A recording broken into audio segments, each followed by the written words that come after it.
ठीक है। हाँ। मंत्री जी, बनारस आगमन हुआ है, क्या क्या कार्यक्रम है और किस बात को लेकर? ये आगे मत लगाओ यार। तो प्रबुद्ध वर्ग सम्मेलन है जी। माननीय मंत्री राजभर जी की विधानसभा में, वहाँ पर प्रबुद्ध समाज के जो भी गणमान्य लोग उपस्थित होंगे उनको आदरणीय प्रधानमंत्री जी के नेतृत्व में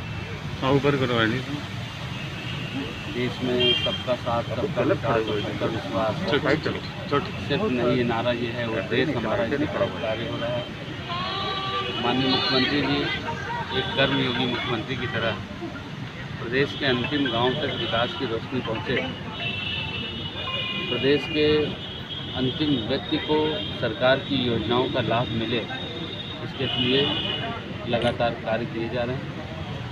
यही सरकार की उपलब्धियां, इसके बारे में चर्चा तमाम वैश्य समाज के हमारे समर्पित और संगठन के लोग यहाँ आए, उन लोगों से भी अभी राय बात और उनकी कोई भी समस्या है तो उसका समाधान अधिकारियों को निर्देश करके देने के लिए आए हैं, करेंगे। मंत्री जी, राजा महेंद्र सिंह के नाम पर विश्वविद्यालय बन रहा है, अखिलेश यादव कहते हैं ये भाजपा ही सिर्फ ढोंग कर रहे हैं। आइडिया करिए भाई, ढोंग कौन कर रहा है ये पूरे उत्तर प्रदेश ने अच्छी तरह से देखा है। अखिलेश यादव उत्तर प्रदेश के मुख्यमंत्री बनने लायक थे नहीं, पिताजी की विरासत मिली और ऐसे ऐसे मूर्खतापूर्ण तमाम बयान उनके सुर्खियों में रहे। उनकी ऐसी छोटी हरकत, ऐसे बड़े पद पर बैठ करके ऐसी हरकतें, मकान की टोटी उखाड़ लेना, ये सब चीज़ें चर्चा में रही। फूंक कर चाटना जिसको कहते हैं, उन्होंने कहा कि ये भाजपा की वैक्सीन है, हम नहीं लगाएंगे। आदरणीय मुलायम सिंह जी को मैं धन्यवाद देना चाहता हूँ कि उन्होंने इस देश के वैज्ञानिकों पर भरोसा जताया, इस देश के डॉक्टरों का सम्मान किया और वैक्सीन लगवाई और अपने बेटे द्वारा जो फैलाए गए भ्रम पर, उस पर एक जो भ्रम की स्थिति उन्होंने फैलाई थी उसको नकारते हुए देश के और लोगों को प्रेरित किया कि वो कोविड की वैक्सीन लगवाएं। ऐसी बहुत सारी चीज़ें उन्होंने करी है, चाहे वो पप्पू का साथ रहा हो, चाहे हुआ का साथ रहा हो, इस तरह से बहुत बरगलाने और इस तरह की पिताजी की कुर्सी पर, पिताजी की द्वारा बनाई गई ज़मीन पर जिसको गद्दी मिल गई, वो वीडियो गेम खेलने में और मोबाइल और ट्विटर पर ही कार्य करते हैं, कभी सड़क पर संघर्ष करते नज़र नहीं आए, किया नहीं उन्होंने, तो वो इस तरह की तमाम बातें करते हैं। उसका अरविंद केजरीवाल जी कहते हैं कि हम राम के नाम के प्रेरणा लेकर ही दिल्ली में सुशासन चल रहे हैं और यूपी में भी उसी तरह से चलाएंगे, क्या लगता है इस बयान को देखकर? केजरीवाल तो अगर हम ये कहें कि झूठ नहीं, झूठ का पेड़ है। झूठ तो एक होता है, वो अनेक तरह के झूठ बोलने का काम करते हैं, यहाँ आप सब लोगों ने देखा है।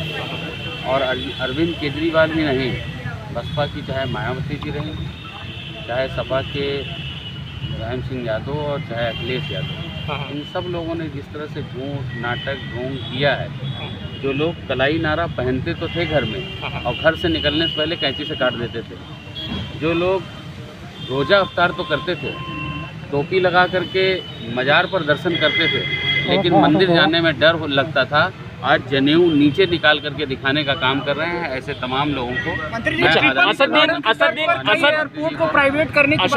असदुद्दीन ओवैसी और ओम प्रकाश राजभर को लेकर क्या स्टंट रहेगा इस चुनाव को देखते हुए? मैं तो ये कह रहा हूँ कि जैसे लोग कहते थे कि सपा, एक बार सपा और एक बार बसपा, एक बार बसपा और एक बार सपा, जब ये दोनों मिल करके भी कुछ नहीं कर पाए तो असद ओवैसी और चाहे ओम प्रकाश राजभर,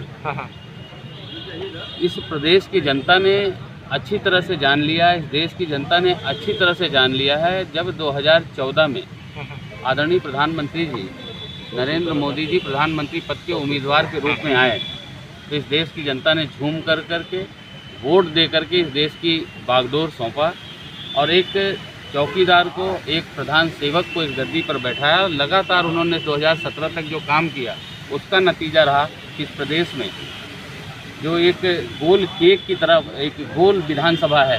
विधानसभा आप लखनऊ गए हैं, देखिए गोल है। जैसे हैप्पी बर्थडे का एक केक काटो, एक स्लाइस में सपा बसपा और कांग्रेस सिमट करके रह गई है, बाकी सब कुछ भाजपा के पास है। 2017 में प्रचंड बहुमत मिला और 2014 से 17 तक जो प्रधानमंत्री ने जो कार्य किया उस पर जनता ने मोहर लगाया उत्तर प्रदेश की। 2017 के बाद भी जब इस प्रदेश की बागडोर एक कर्मयोगी मुख्यमंत्री जी को सौंपी गई, उसके बाद लगातार जब उन्होंने काम किया तो उसी का नतीजा है कि जितने उपचुनाव हुए हों, चाहे अभी आपने देखा है जिला पंचायत और नगर पंचायत का चुनाव या जो भी उपचुनाव हुए हैं, उसमें हमें भारी सफलता मिली है। हम सबका साथ, सबका विकास और सबका विश्वास सिर्फ नहीं, ये नारा ये है। असदुद्दीन ओवैसी इलाकों से वो सीट बताई जा रही है, तो इसको आपके लिए आसान हो जाएगी या फिर और चुनौतीपूर्ण हो जाएगी? नहीं, हमने हमेशा, मैं आदरणीय प्रधानमंत्री जी को, आदरणीय मुख्यमंत्री जी को, हम सबके प्रेरणा स्रोत रहे हैं। हम लोग कभी चुनाव के लिए काम नहीं करते। चुनाव आया है तो अभी तरह तरह के लोग तरह तरह के डमरू बजाने का काम करेंगे। हम दिन रात, हमारी पार्टी के कार्यकर्ता दिन रात बूथ बूथ पर, गांव गांव, गली गली, मोहल्ले मोहल्ले लोगों की सेवा करते रहते हैं।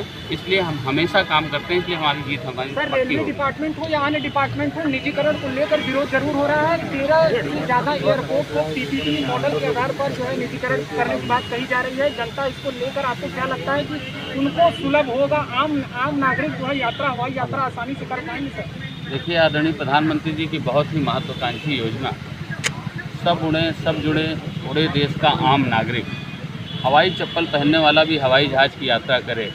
आप सब हमारे पत्रकार भाई हैं, हवाई जहाज़ पर अब जाते होंगे, आपको दिखता होगा। मैं दावे के साथ कहता हूं और बड़े गर्व के साथ कहता हूं कि एविएशन डिपार्टमेंट की जिम्मेदारी मुझे मिली।